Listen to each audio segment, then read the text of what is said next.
Hello, BookTube. It's Friday, and that means Friday Reads here on BookTube, a venerable tradition where we all talk about what we've read lately and what we're going to read, what's on our immediate launch pad. I love to do that too, even though I have to do an abbreviated version. I'm going to spend all weekend reading. It's Friday late morning right now, and I've already read a book today. I will read more books today, and I will just keep going all weekend. But I figured I would show you 6 books that I haven't read that I'm going to do this weekend.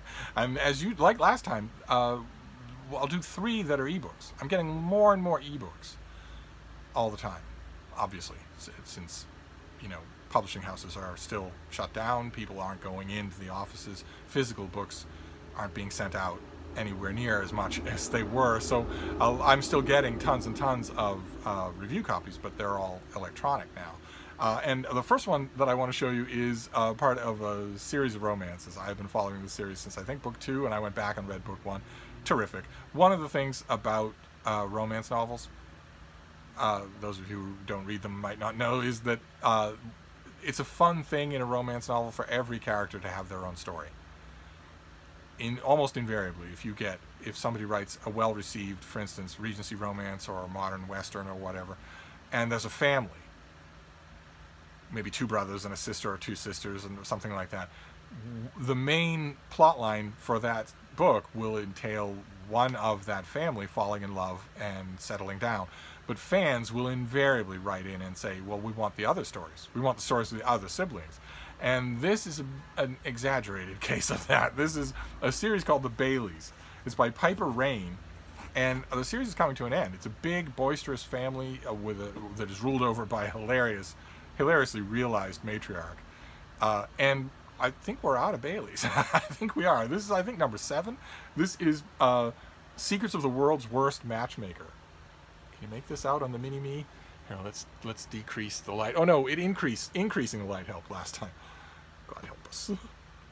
Because of contrast, or however optics work. This is going to be a little bit imprecise, but that's the cover. And it's the story of someone who is, she's a matchmaker. She's successfully watched the pairing off of one of the Bailey boys to an elegant French woman, and has to face the fact that she's in love with him, and that's not going to happen. And of course, the book will have other things to say about that. This was I believe it was the previous book in this series, was fantastic. The Lessons of a One-Night Stand I just loved it. Lots of heart. You wouldn't think it, because it's such a gimmicky premise and because the covers are so hot to trot. But I'm going to miss this series. I'm going to miss getting back into the world of the Baileys and watching each one of them fall in love in turn. And then to shift gears completely, we'll do a big work of history that is not, I don't think it's out until September. This is The Last Million, Europe's Displaced Persons from World War to Cold War by David Nassau. It's going to have an out-of-focus black and white cover, but that's okay. That's okay. This author is worth any infelicitous cover. He did a lot of you will know him for a great biography he did of Andrew Carnegie. But he also did a great work on Joseph Kennedy, the patriarch of the Kennedy family. A difficult figure to get in your crosshairs, a difficult figure to get right. I guess Carnegie is too, but I wouldn't know as much about that. I know everything there is to know about Joseph Kennedy. And I thought that this guy's book on Joseph Kennedy was really, really good. And that's all it takes, right? As I mentioned on this channel many, many times, if a writer, especially nonfiction, pleases me enormously 2 times, then that's all it takes for them to have all the goodwill in the world. With me, this author would have to screw up serially. He'd have to fall flat on his face, book after book after book. And even then, I might not lose hope. I would certainly read everything that he wrote from then on out. And this is true. This is displaced people in the immediate wake of World War II and then the Cold War. The author starts the book off with a simple assertion that is, despite the fact that it's self-evident, we tend to lose track of it, which is that when major things happen in the world, when wars start, when wars are conducted, when wars end, huge populations are displaced. Always. And that's what this is about. Can't wait. Can't wait to get to it. And then this next one, of course, I can't wait to get to it, although it's an author who doesn't please me, usually doesn't please me, although In this case, as in so many cases, it's mainly the author's fiction that doesn't please me. His nonfiction tends to. And some of you will have heard of this book. This is Inside Story, the big new book from Martin Amis that is about it's about his family and his friends and his children, but it's mainly about his relationship with Christopher Hitchens. And I've dipped a toe into this, but I will be paying it serious attention this weekend, reading it and paying it serious attention, and annotating the daylights out of it on an ebook, which apparently gives some of my book reviewing colleagues the conniptions, but I love it. I absolutely love it. But I've also got 3 printed books that I want to show you. I'm not sure how many of them we may have seen on this channel already. Like, for instance, this first one is, do I have a date on this? Oh, okay, it originally had a date of May, but then that was moved to early July. And early July, I think, is still true. This is by Paul Josephson, and it is Chicken, a history from farmyard to factory. It's going to make for gruesome reading, but maybe enlightening as well. Let me read you about it here. Why has the chicken become the meal par excellence, the most plentifully eaten and popular animal protein in the world, consumed from Beijing to Barcelona? As a renowned historian, Paul Josephson shows, the story of the chicken's rise involves a whole host of factors, from art to 19th century migration patterns to Cold War geopolitics. And whereas sheep needed too much space and the cow was difficult to transport, these compact, lightweight birds produced relatively little waste, were easy to transport, and could happily peck away in an urban backyard. And that's true. I know plenty of people that have urban and especially suburban backyards who have taken to raising chickens. I know plenty of people who've done that in America. You get eggs. They're very companionable little creatures. That's the thing that probably won't be stressed in this book. But that underscores the monumental cruelty of farming them for food, is that they're incredibly nice. They're incredibly interesting and friendly, and completely individual. Each one completely individual from the others. Josephson tells this story from all sides. The transportation of the chicken from backyard scratcher to hyper-efficient industrial meat product has been achieved due to the skill of entrepreneurs who first recognized the possibilities of chicken meat and the gene scientists who bred the plumpest and most fertile birds. But it has also been forced through by ruthless capitalists and lobbyists for Big Pharma at the expense of animal welfare and the environment. With no sign of our lust for chicken abating, we're now reaching crisis point. Billions of birds are slaughtered every year after having lived lives that are nasty, brutish, and short. That's an easy quote, an easy cliche of a quote, but it does nothing to describe the unbelievable cruelty that these animals live in during the brief time when they're alive.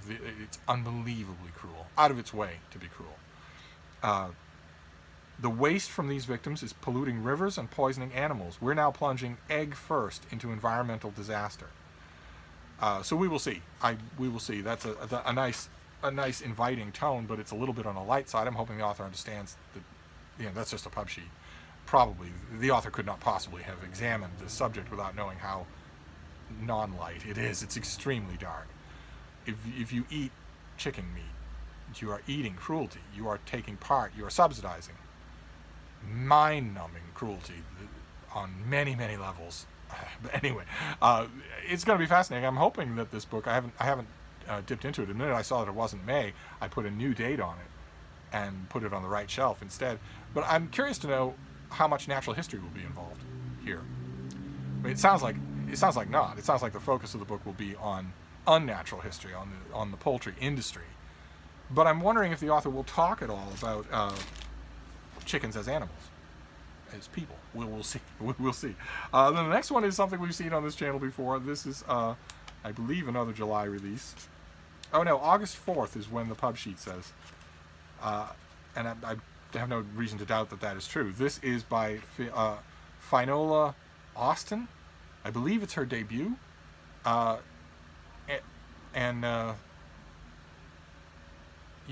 was this originally? No, August 4th. Okay, this is Bronte's Mistress. And it's about Bramwell. It's about that ne'er-do-well.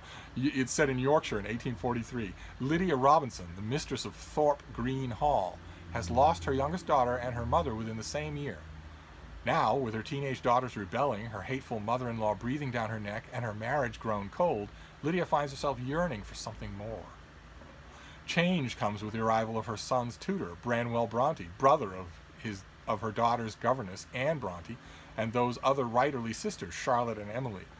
Handsome and romantic, a painter and a poet, Branwell is also 25 to Lydia's 43. Colorful tales of his sister's elaborate play acting and made-up worlds form the backdrop for seduction, and soon Branwell's intensity and Lydia's loneliness find a dangerous match in each other. I have read Daphne du Maurier's great book on Branwell Bronte. I think it's my favorite Daphne du Maurier book by far. I've also read a couple of other novels and one biography on him. I think he's fascinating, and it'll be interesting to see what this author does with one of the famous minor liaisons in literary history. We'll see, and then we'll stop with the pièce de résistance. We'll stop with this thing, which we've already seen on this channel. The reason that it's on my docket for the weekend to read pencil in hand is because I am delighted to announce that I'm commissioned to review it. That's great. Writing about this particular book, this particular subject, for 250,000 people, Steve wants to do that very much. This is by Thomas Schwartz, and this is Henry Kissinger, An American Power, a political biography of Henry Kissinger. There was a time in the 1970s when Henry Kissinger was consistently one of the most popular public figures in America. The former Harvard professor and celebrity diplomat's role in opening up relations with China, his part in détente between the United States and the Soviet Union, his negotiations toward an end to the Vietnam War, and his shuttle diplomacy in the Middle East all earned him the approval of a large swath of the American public.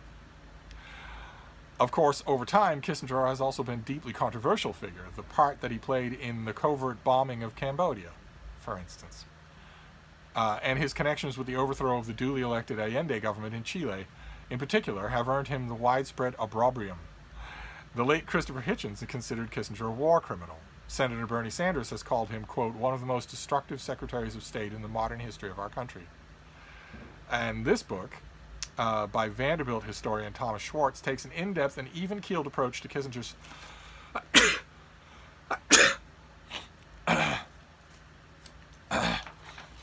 allergic reaction to warmongers, sorry, to Kissinger's fascinating career and complex legacy. He brings us back to Kissinger's dramatic youth, which is the long period of his youth is covered in Neil Ferguson's book. I don't know what to say about that book. It's 1,000 pages long of just love notes. It was one of the least critical biographies I've ever read. Anyway, I don't think Ferguson's going to get mentioned here. Kissinger grew up as a Jew from a small Bavarian city whose family escaped Hitler's Germany in 1938. And he also outlines the 96-year-old Kissinger's continued relevance and influence in more recent years, as well as the ongoing debates over his record. So, this is going to be an attempt on the author's part to be even-handed, and that's fine by me. That is fine by me.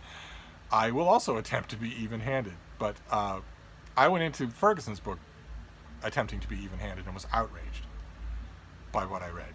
I'm perfectly happy. I'm ready for an even-handed assessment of Kissinger's place on the world stage, especially since I think that he will probably die sometime in 2020 or early 2021, in which case this will be all the more relevant because people everywhere will be reassessing his legacy. I'm perfectly happy to go into this with a wide open mind, completely objective, even though I have been excoriating this figure for a very long time, in one venue or another for a very long time. I will still go at this with a wide open mind. The one thing I don't want to encounter in this book is hagiography. I don't want to encounter the author softening things. If you're taking an even-handed approach to someone who had enormous power in his hands for a long time, then you have to write the good with the bad. In other words, I don't want the hint of an agenda. And I will be able to sniff out an agenda in the first 20 pages of this book, so we shall see how it goes. So there you go. Those are the three. We've got Henry Kissinger, Branwell Bronte, and Chickens. Those are the print books. And then we have a romance and two works of history for the ebooks. I'm going to be reading a lot more printed books and a lot more ebooks. So I will do a report on Monday about how my reading went on the weekend. But that's at least a chunk of my Friday reads. And of course, I want to know how your Friday Reads is going. What are you planning to do? What are you planning to read? I'd love to hear all about it. I love watching those videos, but I'm also a great fan of the comments in the comment section as well. So I'm going to wrap this up, but I will be back. Thank you, BookTube.